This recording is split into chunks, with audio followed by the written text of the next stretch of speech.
안녕하세요. 저는 작년 새로운 출발을 한 30대 후반 여자입니다. 열차 애청자가 된 지도 꽤 오래되었네요. 늘 그렇듯 출퇴근 시 사연을 들으며 무료한 시간을 재미있게 보내고 있어요. 사연을 듣다 보니 작년에 제가 겪은 일도 들려드리고 싶어 사연을 보내봅니다. 남편과 저는 소개팅으로 만나 새싹이 돋아나던 봄의 연인으로 발전했어요. 반년 동안 뜨겁게 연애하던 저희는 동거하게 되었고 다시 돌아온 봄에 결혼을 하게 되었습니다. 남편과 저는 동거하던 집에서 신혼살림을 시작했어요. 모아둔 돈이 있긴 했지만 좀 더 모아서 가는 것이 여러모로 좋을 것 같았어요. 작은 원룸에서 시작한 신혼. 친구들은 저마다 한마디씩 했지만 저희는 행복했습니다.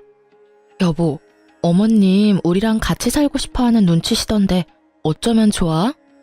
한두 번도 아니고 모른 척해. 우리 엄마 쉬운 시엄마 아니야. 같이 살면 당신이 많이 힘들 거야. 그래도 될까? 그럼 정 안 되면 내가 나설 테니 너무 걱정하지 마. 하여튼 합가는 없어. 난 당신 고생시킬 생각도 없고 두 여자 사이에서 등 터질 생각도 없거든. 그럼 당신만 믿는다. 그래, 나만 믿어. 조금 많이 드센 어머님에게서 든든한 방패막이 되어주는 남편과 함께라면 원룸이 아니라 서울역에서 노숙을 해도 행복할 것 같았어요. 하지만 저에 대한 어머님의 집착 아닌 집착은 심해졌고 저는 지쳐갔어요. 그 사이에서 남편 역시 힘들어지고 있었고요. 여러 가지의 문제가 있었지만 그중 가장 힘든 것이 연락이었어요. 어머님은 제가 적어도 하루에 한 번은 전화하길 원하셨고 저는 알겠다고 대답하며 그만큼 자주 연락하길 바란다는 말이겠지 하고 대수롭지 않게 생각했어요. 저의 직은 의류 판매직이었는데 신혼여행과 매장 공사가 겹쳐 신혼여행에서 돌아와서도 매장 정리가 덜 되어 일주일 정도 더 쉴 수가 있었어요. 그동안엔 저도 집에서 쉬니 어머님께 전화를 자주 드릴 수 있었어요. 하지만 출근하게 되니 바빠졌어요. 거기에다 저는 매장 매니저였기에 할 일이 더 많았어요. 그래도 잊지 않고 연락드리려고 노력했어요. 남편이 5살 때 남편의 부모님은 이혼하셨고 어머님은 어린 남편을 혼자 키우느라 고생을 많이 하셨다고 들었던 터라 더 노력했어요. 하지만 새 단장을 한 매장은 일이 넘쳐났고 저는 일에 치여 연락드리는 것을 깜빡하고야 말았어요. 다음 날 출근을 하는데 문득 어머님 생각이나 전화를 드렸더니 전화 연결이 되지 않더라고요. 전 이상했지만 출근길이었던 터라 금세 잊었어요. 그날 저녁 퇴근을 하고 돌아온 남편이 곤란하다는 듯 저에게 물어오더라고요. 여보, 혹시 어제 엄마한테 전화 못했어? 나 어제 진짜 바빴어. 당신도 알지? 요즘 우리 매장 일 진짜 많은 거. 그래서 깜빡했지 뭐야? 근데 당신 어떻게 알았어? 엄마한테 전화 왔더라고. 좀 토라진 것 같아. 남편의 말을 듣는데 왜 통화 연결음도 없이 전화가 연결되지 않았는지 알 것 같더라고요. 혹시 어머님 나 차단했어? 내가 전화 안 했다고? 남편은 멋쩍은 듯 고개를 끄덕였고 전 너무 황당하더라고요. 전화 한 번 안 했다고 며느리 전화를 차단하는 시어머님 들어는 본 적 있으신가요? 하물며 제가 노는 사람도 아니고 교대 근무에다가 직원들 스케줄까지 관리하느라 그렇지 않아도 정신이 빠지게 바쁜데 전화 한 번 안 했다고 차단이라뇨. 참나, 나 살면서 이런 경우도 처음이고 들어보지도 못해서 하는 말인데 내가 차단당할 만큼 잘못한 일이야? 당신 생각을 말해봐. 물론 아니지. 아니긴 한데 당신도 알다시피 어머니 성격이 좀 그렇잖아. 어머님 진짜 웃기신다. 당신 두고 왜 나한테 집착하셔? 전화가 그렇게 받고 싶으시면 당신한테 전화하라고 하면 되잖아. 당신한테 들은 말도 있고 해서 나도 어머님께 잘하고 싶어. 당신 말대로 혼자 고생하셨을 생각하니까 같은 여자로서 안쓰럽기도 하고 해서 말이야. 근데 이건 해도 해도 너무하잖아. 아니, 차라리 잘 됐네. 할 말도 없는데 매일같이 전화해야 되는 거 힘들었어, 나도. 어차피 차단 당한 거 나도 앞으로는 연락 안 할 거라고. 너무 흥분하지 말고 당신이 조금만 마음 넓게 써주면 안 될까? 한평생 딸 가진 친구들 보면서 부러워만 하다가 당신같이 예쁘고 착한 며느리가 생기니까 딸 같아서 친하게 지내고 싶었나 봐. 통화도 자주 하고 수다도 떨고 말이야. 딸? 당신 말 한 번 잘했다. 나 우리 엄마한테도 일주일에 한 번 전화해. 우리 엄마라고 나랑 통화 안 하고 싶겠어? 자기랑 통화할 시간에 좀 더 쉬라고. 가끔 하는 전화도 안부만 묻고 빨리 끊는다고. 근데 어머님은 통화 한 번 시작하면 2, 30분은 기본이야. 일하는 며느리 일도 못하게 그렇게 전화통 붙잡고 있는 게 딸처럼 여겨서 하시는 행동이야? 당신 생각은 그래? 아니지. 미안해, 여보. 내가 이렇게 사과할 테니까 마음 좀 풀자, 응? 내가 앞으로 더 잘할게. 그러니까 마음 풀고 어머니한테 같이 가주기만 하면 안 될까? 그냥 같이 가주기만 하면 돼. 나머진 내가 알아서 할게. 뭐? 왜? 어머님이 무릎 꿇고 빌기라도 하래? 그게 아니라... 남편은 우물쭈물 말끝을 흐리더라고요. 전 그런 남편의 부탁을 무시했고 남편은 애걸복걸을 해댔습니다. 결국 전 백기를 들었어요. 알고 보니 결혼 후 제가 시어머님과 일에 치여 정신없는 동안 남편이 혼자 저희 부모님을 모시고 점심도 대접하고 용돈도 드리고 심지어 저도 깜빡한 부모님의 결혼기념일에 꽃바구니까지 보냈다고 하더라고요. 그 말을 엄마에게 전해 듣는데 그깟 사과 눈 꼭 감고 한번 하자 싶었어요. 그 흔한 공치사 한 번 없이 묵묵히 친정에 저보다 더 신경을 써준 남편인데 뭔들 못하겠냐 이런 생각이 컸어요. 거기에다 남편이 같이 가게만 하면 알아서 다 한다니 그 말을 믿어보기로 했죠. 전 주말에 연차를 내고 시댁으로 향했어요. 어머니, 저희 왔어요. 이 사람 원래 주말엔 못 쉬는데 오늘 어머니한테 온다고 연차까지 썼어요. 요즘 이런 며느리가 어디 있어? 그렇지 않아요, 어머니? 남편이 너스레를 떨며 분위기를 풀어보려 했지만 어머님은 눈길도 주지 않더라고요. 제 상식으론 도저히 이해할 수 없었지만 이런 일로 이혼할 수도 없는 노릇이니 제가 먼저 입을 열었습니다. 어머님, 마음 푸세요. 매장도 넓힌 데다가 직원까지 더 많아져서 제가 정신이 없었어요. 남들이 들으면 하루 종일 일만 하는 줄 알겠다. 퇴근 안 하니? 퇴근하고 전화하면 되지. 그럴 정신도 없으면 일은 어떻게 하니? 어머니, 이 사람 퇴근하고 집에 와서도 저 저녁 차려주고 바로 일한다고 바빠요. 어제도 여기 온다고 새벽까지 일 마무리하고 아침 일찍 매장 들려서 정리해놓고 왔다고요. 어이구 참, 세상 일은 너 혼자 다 하는구나. 그래봤자 쥐꼬리 같은 월급 받으면서. 쥐꼬리라뇨. 이 사람이 저보다 더 많이 벌어요 이제. 뭐? 그깟 옷가게에서 그렇게나 번다는 말이야? 평소 알게 모르게 제 직업을 깔보던 어머님은 꽤 놀란 눈치였어요. 그런 어머님의 분위기를 읽은 남편은 이때다 싶은지 쉬지 않고 말을 쏟아냈어요. 그깟이 아니에요. 그래도 이름 있는 브랜드라고요. 그것도 그렇고 이 사람 그냥 직원이 아니라 매니저, 그러니까 관리직 같은 거라 성과 보수도 있어서 어떤 달은 저보다 더 벌 때도 있어요. 그러니까 그만 마음 푸시고 이해 좀 해주세요. 이 작은 몸으로 주말에도 못 쉬고 이러는데 얼마나 힘들겠어요. 이 사람 계속 잠도 못 자고 해서 이틀에 한 번씩 코피까지 쏟는다고요. 그렇게나 바빠? 너 그러다 몸 다 상하겠다. 너희 밥은 먹었니? 사실 코피까지 쏟진 않았는데 목에 핏대까지 세워대며 말하는 남편을 보며 어머님은 마음이 풀리셨는지 밥까지 차려주시더라고요. 물론 차단도 푸셨고요. 그리고 앞으로 바쁘면 굳이 하루에 한 번씩 연락하지 않아도 된다는 말까지 들었어요. 중간 역할을 톡톡히 해준 남편이 얼마나 듬직하던지. 다른 건 몰라도 남편 복은 있다고 생각했었어요. 앞으로 남편 새끼가 제 뒤통수를 어떻게 칠지 상상도 못하고요. 하여튼 좋은 분위기에서 시댁 방문은 마무리가 되었고 전 이제 이런 일로 사람 피곤하게 만들 일은 없겠지 하고 안심했어요. 하지만 시어머님은 상식 밖의 사람이었고 제가 연락을 드리지 않으니 어머님이 전화를 해대기 시작하더라고요. 바빠서 전화를 받지 않으면 받을 때까지 하는 어머님. 점점 심해지는 어머님의 선 넘는 전화에 전 지쳐갔고 예민해지고 있었어요. 당연히 일에도 지장이 생겼어요. 한번 시작하면 끝날 생각이 없으신 어머님과 부재중.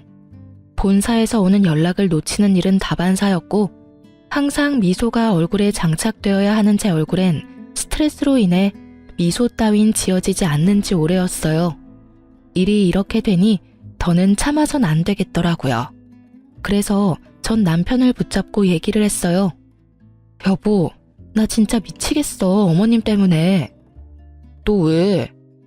본론은 시작도 안 했는데 남편도 지긋지긋한지 말에 날이 서 있더라고요. 저는 그런 남편의 모습에 더욱 화가 치솟았습니다. 또 왜? 몰라서 물어? 아, 당신은 모르겠다. 우리 부모님은 사위 불편할까봐 전화 한 통 하시는 일이 없으니까 말이야. 무슨 말이 하고 싶어서 이래? 내가 무슨 말을 하고 싶은지는 당신이 더 잘 알잖아. 어머님, 진짜 해도 해도 너무 하시는 거 아니야? 출근해서 일하고 있는 시간인 거 뻔히 다 아시면서 통화 시작했다 하면 끊을 생각도 없이 쓸데없는 말만 하신다고. 쓸데없는 말이라니? 당신은 무슨 말을 그렇게 해? 그럼 옆집 개가 임신을 했는데 그 아빠가 누구인지, 옆집 아주머니는 무거운 짐을 들다가 허리가 삐끗했는데 수술해야 할지 그냥 한의원을 다녀야 할지 등등. 이게 쓸데있는 말이야 그럼? 적적하시니까 그러시겠지. 적적하면 당신한테 전화하라고 해. 그럼 되겠네. 알겠어. 알겠으니까 그만 좀 해. 하루 이틀도 아니고 나도 미치겠어. 그런 식으로 얼렁뚱땅 넘어갈 생각하지 말고 당신이 어떻게 좀 해. 이러다 진짜 나 미치는 꼴 보기 싫으면 말이야. 전화를 안 받으면 바쁜가 보다 하고 그만하셔야지. 받을 때까지 하시는 게 상식적으로 말이 돼? 일하는 거 다 아시면서. 그러면서 전화 안 받으니까 걱정되어서 그랬다고 하시는데 내 생각엔 그건 걱정이 아니라 거의 집착이라고. 아니면 나 골탕 먹이려고 그러시거나. 그만 좀 해. 적당히 하라고. 내가 내일 전화해서 며느리가 어머니 때문에 미치기 직전이니까 전화 좀 그만하라고 할 테니까 그만해. 뭐? 당신이 그렇게 말하면 내가 뭐가 돼? 그럼 나더러 도대체 어쩌라는 거야? 가만 있으면 가만 있다고 난리고 전화한다고 해도 이 난리고. 어쨌든 당신이 그렇게 원하는 대로 2번 다신 전화 못하게 할 테니까 그런 줄 알고 잔소리 좀 그만해. 여보, 야! 제 말은 이제 무시하기로 한 건지 남편은 제 말에 대답도 없이 그대로 화장실로 가 제가 잠들 때까지 나오지도 않더라고요. 아침에 일어나 출근 준비를 하는 남편을 보며 생각해보니 남편을 너무 잡았나 싶어 슬며시 말을 걸어보았지만 남편은 대답도 하지 않은 채 출근을 해버리더라고요. 그런 남편의 모습에 저 역시 마음이 확 상해버렸어요. 이후 꼭 필요한 말이 아니면 대화조차 하지 않았고 그런 날이 생각보다 길어졌어요. 좁은 원룸, 피할 곳도 없는데 말도 한마디 하지 않고 살려니 정말 답답해서 미쳐버릴 것 같더라고요. 하지만 절대 제가 숙이고 들어가고 싶지 않았어요. 일전엔 남편이 워낙 저자세로 나오며 저를 이해해주려 노력했기에 좋은 게 좋은 거라고 참고 넘어갔지만 이번엔 제가 먼저 화해의 손을 내밀었는데도 불구하고 저딴 식으로 나오니 저도 화가 많이 났었거든요. 시어머님의 연락도 없으니 꼭 해야 할 말도 없었고요. 답답한 것만 빼면 조용한 그 일상이 좋았어요. 하지만 그것도 오래 가진 않았죠. 모처럼 쉬는 날이었어요. 마침 먹을 것이 뚝 떨어진 터라 장도 보고 청소도 하며 시간을 보내고 있었어요. 그때 시어머님께 전화가 오더라고요. 네, 어머님. 그래, 잘 지내고 있니? 네, 잘 지내고 있어요. 오늘 쉬는 날이라서 반찬도 좀 하고 청소도 좀 했어요. 어머님은 잘 지내시죠? 혼자 사는 노인네가 똑같지 뭐. 다름이 아니라 나 집 내놨다. 집이요? 어머님 처음 장만하신 집이라고 한평생 사실 거라고 하셨잖아요. 무슨 일 있으세요? 그게 아니라 이 집 팔고 너희랑 같이 살려고. 어머님 말씀을 듣고 있는데 누가 뒤통수를 망치로 내려친 것처럼 멍하더라고요. 우리 집이 넓은 것도 아니고 원룸에 사는데 어떻게 같이 사시려는 건지. 아니, 집이 넓다 하더라도 한번 물어보시지도 않고 혼자 그런 결정을 내리는 건지 이해가 되지 않아 말이 나오지 않더라고요. 너무 당황하기도 했고요. 예, 내 말 듣고 있니? 아, 네. 듣고 있어요. 저희랑 같이 사신다고요? 그래, 시세보다 싸게 내놔서 아마 금방 팔릴 거다. 어머님, 저희 원룸 사는 거 잊으신 거 아니죠? 남편이랑 저랑 회사도 가깝고 돈 좀 더 모아서 대출 조금이라도 덜 내고 이사 가려고 아직 원룸 살고 있잖아요. 내가 치매라도 걸린 줄 아니? 뭐 그렇게 설명하고 있니? 너희 원룸 사는 거 나도 다 안다. 그런데 어떻게 같이 살아요? 저희 둘 살기도 좁은데요. 내가 그래서 집을 내놓은 거야. 집 한 돈에 너희 모아둔 돈 꽤 되지? 그거 합치면 지금 내가 사는 집보다 큰 집 살 수 있을 게야. 그럼 대출할 필요도 없고 집도 넓어지고 혼자 있는 내 걱정도 할 필요 없으니 여러모로 얼마나 좋니? 그럼 그런 줄 알고 너희도 이사할 준비나 하려무나. 볼일을 마치신 어머님은 제 대답은 필요도 없다는 듯 전화를 끊어버리셨어요. 길지도 않은 통화에 너무 충격적인 내용이 많아서 전 멍하니 휴대전화를 보며 서 있었어요. 하나 둘 머릿속 정리가 끝나고 합가해야 한다는 결론에 도달했을 때 전 남편에게 전화를 걸어 할 말이 있으니 빨리 들어오라는 말을 하고 전화를 끊었어요. 그나마 다행스러운 건 남편도 어머님을 모시고 사는 건 반대했었다는 것이었어요. 그날 저녁 남편은 퇴근을 하고 돌아왔고 여전히 남편의 얼굴은 어두웠어요. 무슨 일인데? 표정만큼 말투도 어두웠지만 전 더는 큰 싸움으로 키우고 싶지 않아 오르는 화를 꾹 누르고 최대한 상냥하게 말하려고 애썼습니다. 어머님 오늘 전화하셨는데 집 내놓으셨대.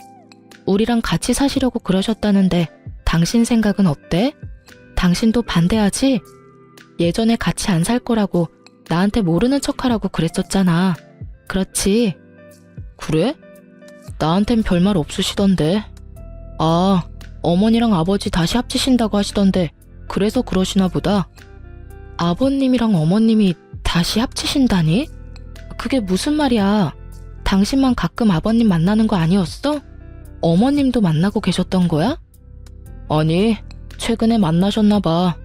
아버지가 어머니한테 연락했는데 어머니도 나 장가가고 적적하셨는지 가끔 만나시다가 다시 합치기로 하셨나 봐. 아버지 몸도 요즘 안 좋으셔서 어머니도 걱정되셨겠지 뭐. 여러모로 잘된 일이지. 새로 추가된 사실에 저도 모르게 언성이 올라갔어요. 여러모로 잘된 일? 당신 진짜 그렇게 생각해? 그럼 두 분이 오순도순 같이 사시면 되지. 우리까지 왜 같이 살재? 그거야, 나랑 아버지는 함께 살지 못했으니까 이제라도 같이 살고 싶으신가 보지. 며느리도 생겼으니 더 함께하고 싶으시겠지. 아닌가? 어쩌면 어머니 뜻일 수도 있겠다. 예전부터 우리 어머니 당신이랑 살고 싶어 했잖아. 아버지도 아프시니까 뭐 어머니 뜻이겠다. 그렇지? 그렇지? 지금 나한테 묻는 거야? 내가 어떻게 알겠어. 그리고 아버님 아프신데 내가 왜 같이 살아야 하는 거야? 나한테 지금 이 상황에 아버님 병수발까지 들어라 이 뜻이야? 병수발? 넌 무슨 말을 그렇게 해. 우리 아버지가 몸져 누우신 것도 아니고 병수발이라니. 말이 좀 심한 거 아니야? 심하기는. 웃기고 있네 진짜. 지금 돌아가는 상황이 그렇잖아. 내가 바본 줄 알아? 갑자기 등장한 아버님은 아프시고 갑자기 집을 파신다는 어머님은 한마디 묻지도 따지지도 않고 같이 살자 통보하고 끊으시고 이런 상황에서 내가 어떤 생각을 할 수 있는데? 당신이 입장 바꿔서 생각해봐. 다른 생각이 드는지 말이야. 꼭 그렇게 따지고 들어야겠어? 당신 말대로 그렇다고 치자. 그러면 좀 모시고 살아주면 되잖아. 부모님이 한평생 사는 것도 아니고 기껏해야 몇 년 모시고 다시 분가하면 되지. 그것도 못해줘? 나랑 아버지 30년 가까이 떨어져 살다가 이제 다시 같이 살게 됐어. 그런 나랑 아버지가 넌 불쌍하지도 않아? 심지어 아프시다잖아. 이런 상황에 넌 안쓰러운 마음보다 병수발 들 걱정이 앞서는 거야? 너 이런 사람이었어? 왜 이렇게 이기적이야? 당신 무슨 말을 그렇게 해? 지금 이기적인 사람이 누군데? 애초에 어머님 모시지 말자고 했던 사람은 당신이었어. 잊었어? 그리고 지금 당신이 나한테 큰 소리 내면서 화낼 상황이야? 미안하다고 살살 달래줘도 모자랄 판국에 왜 당신이 나보다 더 화를 내는 거야? 당신이 사사건건 시비 걸고 넘어지는 건 생각 안 해? 시비? 이게 지금 시비라고 생각해? 아니면 뭔데 이게? 하여튼 난 부모님 모시고 살 거니까 그게 싫으면 우리 이혼해. 뭐? 우리 부모님 모시고 살 거 아니면 이혼하자고. 그런 줄 알고 잘 생각해. 난 오늘 어머니 댁 가서 잘 테니까 그런 줄 알고. 남편은 통보하고선 집을 나가버렸습니다. 아무리 요즘 둘 사이에 분위기가 좋지 않았다 하더라도 너무 변해버린 남편을 보니 충격이 크더라고요. 그리고 이런 일로 이혼이란 단어가 나올 거라고 생각도 안 해봤던 터라 충격이 더 컸어요. 생각지 못한 남편의 초강수에 고민이 되더라고요. 전 그때까지 남편을 사랑했고 이런 일로 헤어지고 싶지 않았으니까요. 하지만 일방적인 통보뿐인 합가도 하고 싶지 않았어요. 이기적이라 손가락질 받아도 싫은 건 싫었어요. 딱히 제가 이기적이라 생각되지도 않았고요. 고민으로 밤을 지새웠고 남편은 진짜 들어오지 않더군요. 전 같이 일하는 직원에게 양해를 구하고 시댁으로 향했어요. 어머님과 대화를 나눌 필요가 있다고 생각했거든요. 시댁이 골목 안에 있었던 터라 택시에서 내려 좀 걸어야 했어요. 머릿속으로 어머님과 나눌 대화를 정리하며 걷고 있는데 멀리 익숙한 사람이 보이더라고요. 설마 하는 마음으로 가까이 다가갔고 익숙해 보이던 사람은 남편이었어요. 전 황급히 차 뒤로 몸을 숨겼어요. 남편 혼자가 아니었거든요. 처음 보는 여자와 다정히 손을 잡고 시댁에서 나와 행복한 미소를 지으며 제가 숨은 차 옆으로 지나치는데 제 두 눈으로 보고도 믿고 싶지 않았어요. 저는 어느새 두 사람을 쫓고 있었고 두 사람은 다행히 멀지 않은 곳에 있는 카페로 들어가더라고요. 전 때마침 카페로 들어가는 무리에 몸을 숨겨 두 사람 모르게 가까운 곳에 자리를 잡고 앉을 수 있었어요. 그리고 들려오는 두 사람 대화는 충격, 경악 그 자체였어요. 자기야, 그럼 우리 결혼하면 어머님이랑 아버님이랑 모시고 살아야 해?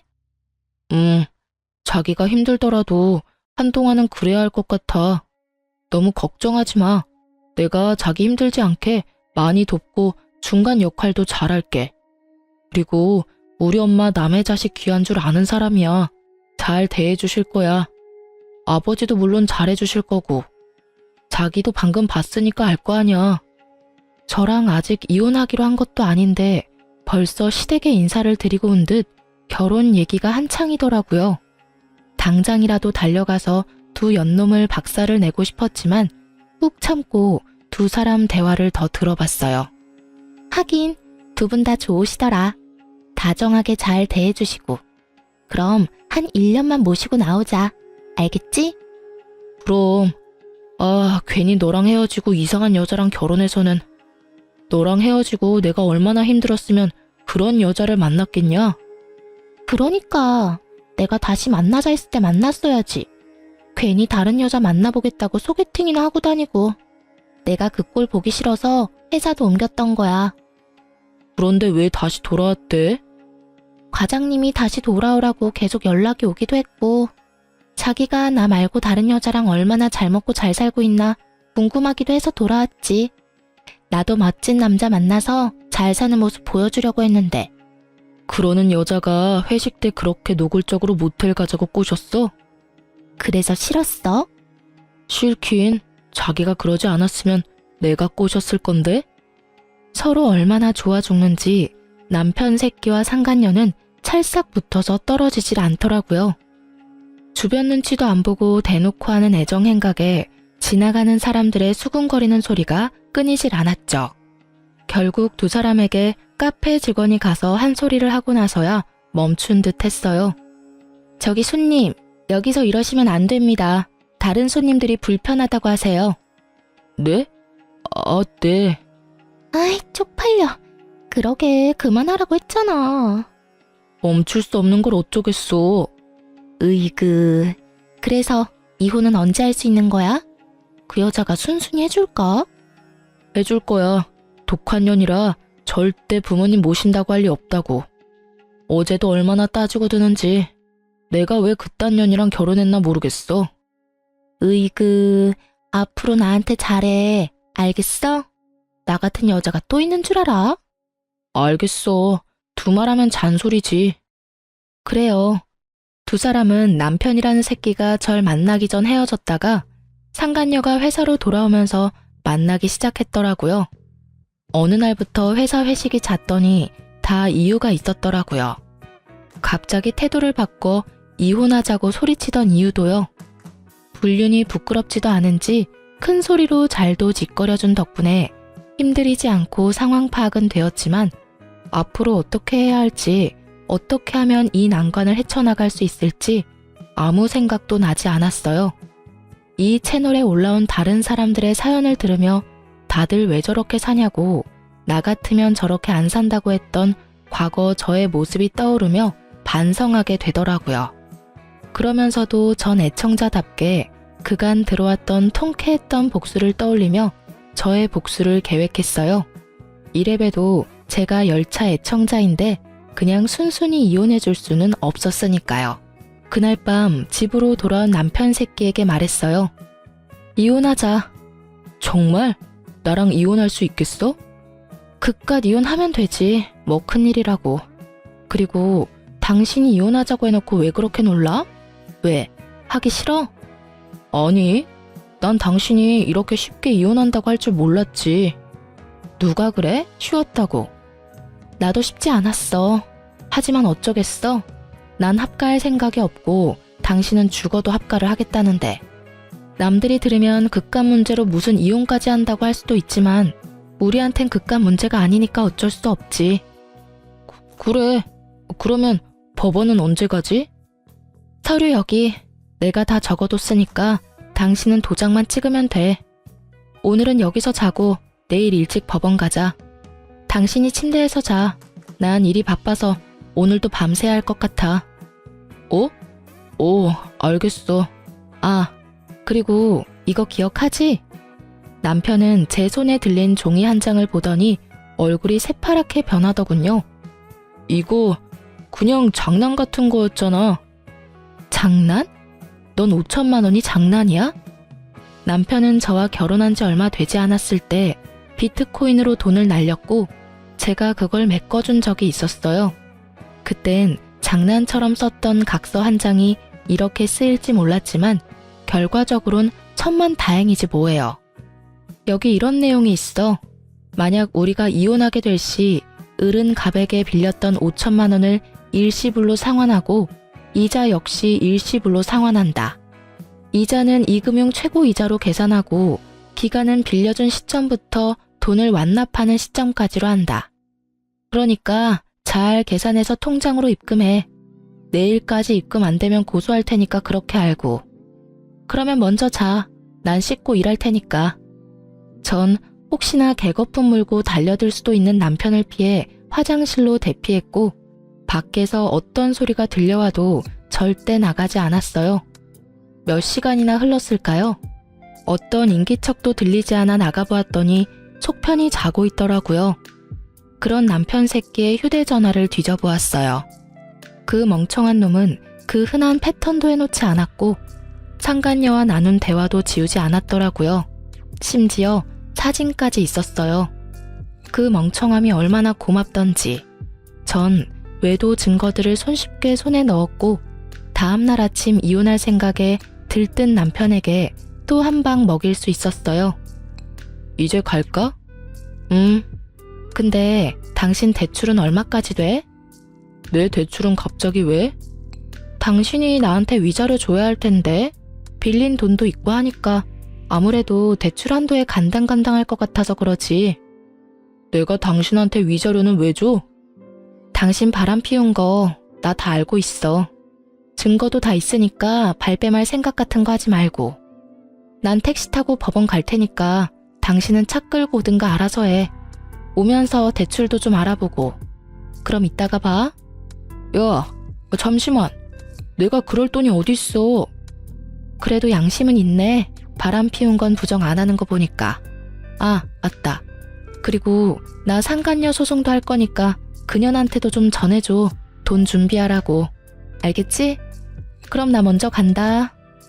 제 뒤통수에 대고 욕을 어찌나 하는지. 그 욕을 다 들으면서 집에서 나오는데 화는커녕 웃음이 터져 나왔어요. 어찌나 통쾌하던지. 여기서 복수가 끝이냐고요? 그럴 리가요. 제가 여기 애청자인데 이깟 위자료 좀 뜯어냈다고 통쾌하겠으며 복수가 될까요? 제 복수는 이제부터 시작이었어요. 저의 계획대로 이혼은 잘 진행되었고 빌려주었던 돈과 더불어 위자료도 다 받았어요. 돈을 뜯긴 상간녀는 아직도 정신을 못 차리고 전 남편과 결혼하더라고요. 그 한치 앞도 보지 못하고 사랑 타령이나 해대는 것이 얼마나 고맙던지 눈물이 다 나더라고요. 빚쟁이 남편의 집착이 광층에 가까운 시모에 몸 아픈 시부까지. 지옥으로 가는 KTX를 탄 상간녀의 앞날은 보지 않아도 뻔했어요. 전 서두르지 않고 때를 기다렸습니다. 그리고 생각보다 빨리 그때가 왔어요. 두 사람이 결혼식을 하고 한 달이나 지났을까요? 전 남편한테 전화가 왔더라고요. 아직도 그날의 그 기쁨이 잊히지 않아요. 전 전화를 받았고 전 남편과 만나기로 했어요. 제가 상간녀의 존재를 처음 알았던 그 카페에서요. 오랜만이야. 많이 수척해진 전 남편은 저를 보며 드라마 남자 주인공 눈가를 하며 안부를 물어왔어요. 우리가 안부나 주고받을 사이는 아니잖아. 무슨 일이야? 본론만 말해. 그냥 요즘 힘들어서 당신 생각이 났어. 많이 보고 싶었어. 왜? 재혼 생활이 생각처럼 즐겁지 않은가 봐. 아, 힘들어 죽겠어. 어머니는 어머니대로 집사람한테 전화해대고 아버지는 반찬 타령, 청소 트집에 하다못해 빨래 개는 것까지 트집을 잡으시니까 집사람은 집사람대로 힘들고 나는 집사람 비위 맞춘다고 힘들고 어머니는 어떻게 해보겠는데 아버지는 편찮으시니까 엄청 예민하셔서 뭐라고 말도 못 꺼내겠어. 하루하루 미쳐버리겠어 아주. 하소연이나 하려고 나 불렀니? 나 바쁜 거 몰라? 꼭 그렇다기보단 아까 말했듯이 보고 싶어서. 그래서 하는 말인데 우리 다시 시작하면 안 될까? 나 정말 후회 많이 하고 있어. 내가 미쳤었나 봐. 어쩌다 그 여우 같은 거한테 홀려서 당신만한 여자가 또 어디 있다고.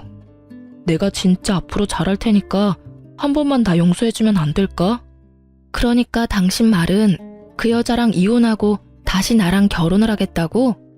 나한테 바람 피운 남편도 모자라 시어머님의 시아버님까지 모시고 살아라 이거야? 아니지. 당신만 돌아온다고 하면 내가 이혼하고 분가도 하지. 당신이 부모님하고 연 끊으라고 하면 연도 끊을 수 있어. 뭐든 다 할 수 있다고. 너 진짜 상당한 쓰레기구나. 뭐? 내가 너 바람 피운 거 바로 여기 이 자리에서 알았어. 그때 네가 한 말 아직도 기억해놔. 나 같은 여자 만난 거 후회한다고, 미쳤었다고. 앞으로 정말 잘할 거라고 그렇게 얘기했었지. 이 말 어디서 많이 들은 말 같지 않아? 어? 그게 말이지. 방금 네가 나한테 한 말이랑 똑같아도 어쩜 그렇게 똑같니? 조그만 양심이라도 있다면 대사라도 바꾸지 그랬어? 하긴 양심이란 게 있는 사람이면 지금 내 앞에서 그딴 개소리나 짓거리는 일은 없었겠지.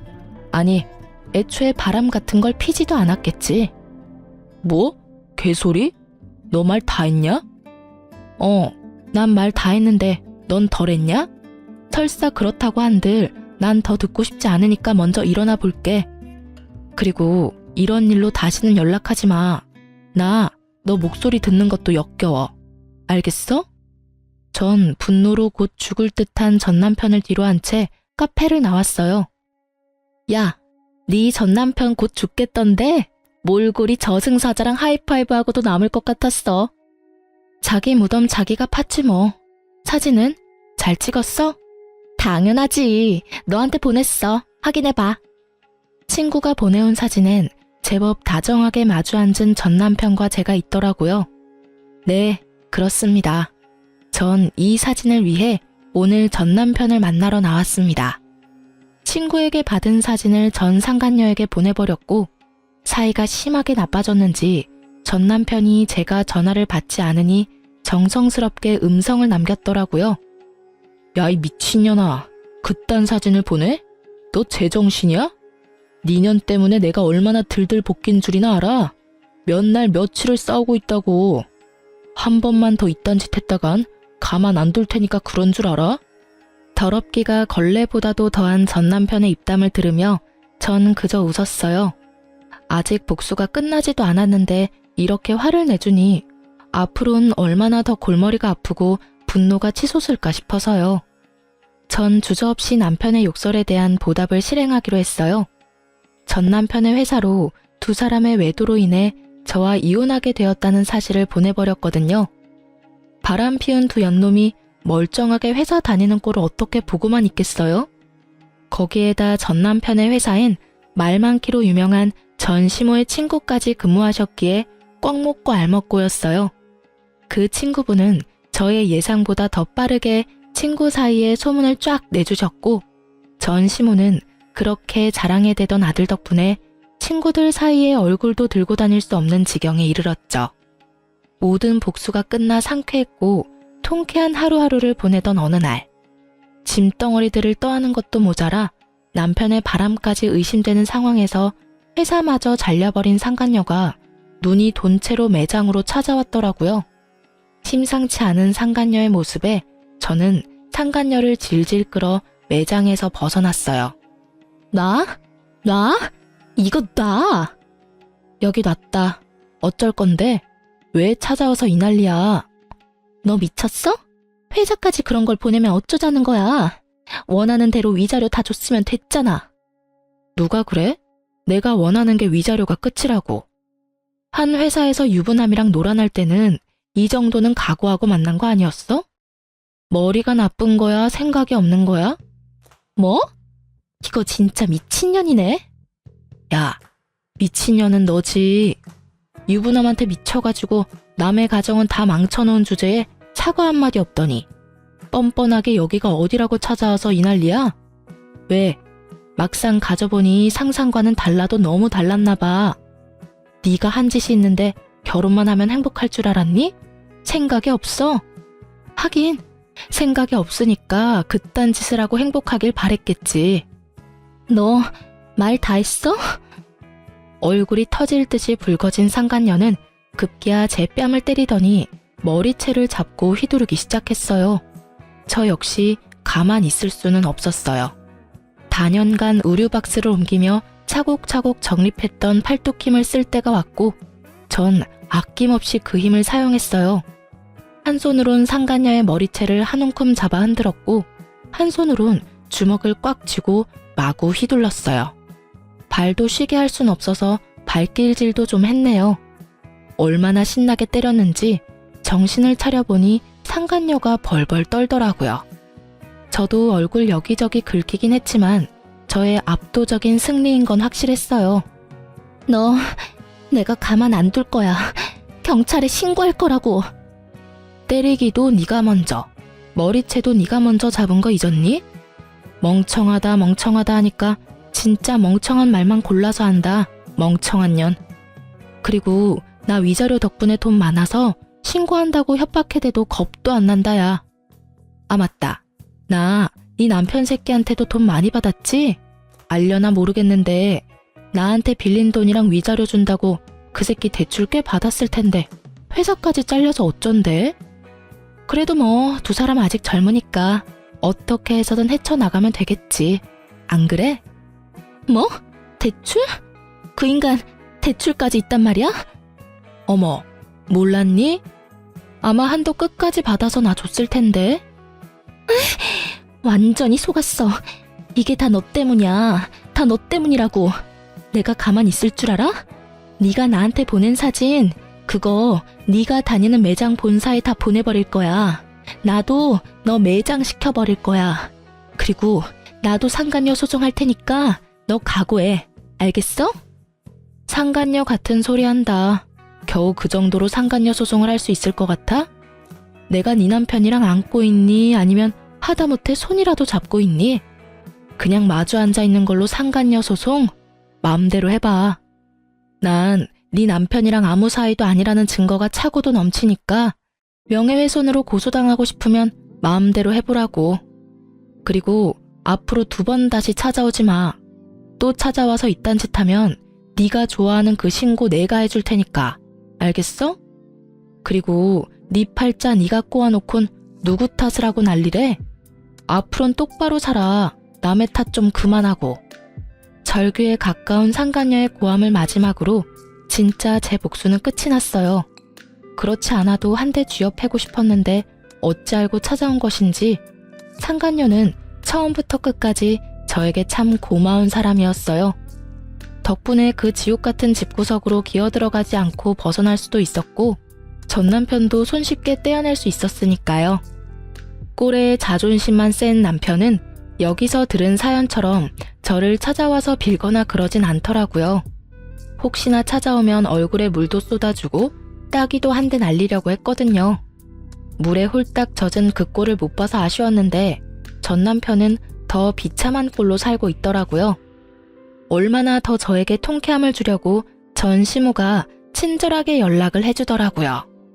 자기 아들이 얼마나 비참한 꼴이 되었는지 알려주시더라고요.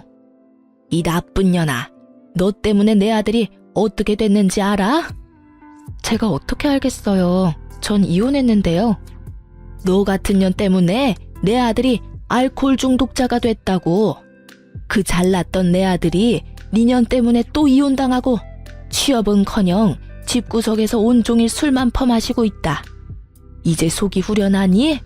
꼭 이렇게까지 했어야만 했어? 제가 했으면 뭘 얼마나 했다고 그러세요. 저도 저 나름대로 자제라는 걸 했다고요. 뭐? 자제? 회사로 불륜 증거까지 다 뿌려서 우리 아들 회사도 잘리게 만든 주제에 자제? 네, 자제요. 아줌마 아들이 미쳐버렸는지 저한테 입에 담지도 못할 쌍욕을 음성사서함에 남겨뒀더라고요.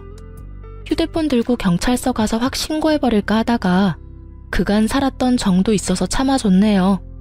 이 정도면 크게 자질한 걸 한 것 같은데 아줌마 생각은 어떠세요? 뭐? 아줌마? 이 인연이 드디어 미쳤구나. 그럼 이혼한 마당에 제가 예전처럼 어머님이라고 상냥하게 불러드릴 줄 아셨어요? 지금 제가 존댓말로 아줌마라고 하는 것도 저한테 고마운 줄 아세요, 아줌마. 뭐? 이 인연이 진짜. 너 지금 어디야? 내가 당장 찾아가서 니년 머리채를 다 뽑아줄 테니. 아, 그냥 제가 가드리죠 뭐. 머리채 다 뽑히러 가는 대신 바로 경찰에 신고할 테니 그런 줄 아시고 뽑으세요. 그리고 합의는 없다는 것도 잘 기억하시고요. 어때요? 이래도 제가 보고 싶으세요? 이 천하의 못된 년 같으니라고. 그리고 아까부터 자꾸 년년 그러시는데 욕설도 신고할 수 있는 거 아시죠? 그래서 하는 말인데 이것도 다 녹음 중이에요, 아줌마. 아들이랑 한 묶음에 엮여서 경찰 신고하기 전에 욕은 그만하고 전화 끊으세요. 남은 여생 아주 편안하게 감방에서 사시기 싫으시면 2번 다시 전화도 하지 마시고요. 아시겠어요? 협박에 겁이 나긴 했는지 그 뒤론 연락이 오는 일은 없었습니다. 우연히 전 남편 회사 동료에게 들었는데 전 남편은 전 시모의 말처럼 취업은커녕 집구석에서 술만 퍼마시는 알코올 중독자가 되었고 그런 아들을 지켜보다 건강이 더 나빠져 이젠 거동조차 못하게 된 전 시부는 누워 지낸다고 해요. 그런 두 사람의 수발을 드느라 전 시모는 죽지 못해 사는 삶을 살고 있다고 하고요. 그리고 이혼을 한 상간녀는 취업이 안 돼 이런저런 알바를 전전하다 최근에 바에서 일하는 걸 봤다고 하네요. 남자 없이 못 살 것 같더니 딱 맞는 직장 얻어갔다고 했네요. 저의 이혼과 복수는 나름 통쾌하게 끝이 났어요. 그 덕분인지 전 하는 일마다 술술 풀리더라고요. 미소가 생명인 서비스직에 아주 큰 도움이 된 이혼이었어요. 저의 얼굴엔 미소가 떠나지 않았고 매장 매출도 어마어마했어요. 스트레스 받거나 신경 쓸 일이 없어 일에 매진했더니 제 앞날이 밝아지더라고요. 이제 곧 본사로 출근까지 하게 되었어요. 제가 계속 욕심냈던 서비스 교육팀장으로 승진 발령이 났거든요. 아, 그리고 저 드디어 제 집이 생긴답니다. 사실 남편과 사이가 좋지 않아 대화도 없을 무렵 그냥 넣어본 청약에 덜컥 당첨되어 버렸거든요. 당시엔 돈도 없고 남편과 사이도 좋지 않아 어떻게 해야 할지 고민이 많았었는데 지금 와서 생각해보면 여러모로 남편과의 이혼이 저에겐 행운이었어요. 위자료 덕분에 대출 조금만 끼면 잔금도 걱정 없으니까요. 일도 다 잘 풀리고 본사 출근 전까지 여유가 생긴 전 부모님과 가까운 해외여행이라도 가보려고 합니다. 그 좁은 원룸에서 한 푼이라도 아껴보겠다고 그간 고생이 많았던 저를 위해 그리고 갑작스러운 저의 이혼으로 충격이 크셨던 부모님을 위해 그간 아껴왔던 돈 좀 쓰려고요. 이혼했던 당시 아빠가 했던 말이 아직 생각나네요. 나한테 네가 어떤 딸인데 감히? 너도 그래. 진작이 아빠한테 말했어야지. 아빠한테 말해 뭐해. 속만 더 상하지. 그땐 많이 속상하고 힘들었는데 이제 괜찮아요. 충분히 다 되돌려줬어. 네가 그렇게 생각한다면 됐어. 우리 공주 이제 새롭게 출발할 일만 남았네. 그러면 다 훌훌 털어내고 앞만 보며 나아가. 그깟 것들 욕하면서 이렇게 할 걸 저렇게 할 걸 후회하며 시간 낭비하지 말고 지나간 일은 보내주고 앞으론 공주 생각만 하면서 즐겁게 즐기면서 살아. 그렇게 살아도 짧은 것이 인생이야. 알겠지? 아빠. 그래, 우리 공주는 꼭 행복할 거야. 꼭 그럴 거야. 아빠의 말씀에 마법이라도 걸려 있었던 것인지 전 요즘 행복해요. 혼자라는 자유가 이렇게 즐겁고 행복한데 그땐 왜 고민했나 몰라요. 요즘 같아선 이혼을 잠시라도 고민했던 과거 저에게로가 무슨 고민을 그렇게 하냐고 하며 뒤통수를 한 대 쥐어받고 싶은 만큼 제 삶에 만족합니다. 이제 새로운 직장과 새로운 집에서 제대로 새 출발해보려고 합니다. 이 사연을 보내는 것을 마지막으로 힘들었던 과거는 잊으려고요. 긴 제 사연 들어주신 모든 분 감사합니다. 새해 복 많이 받으세요.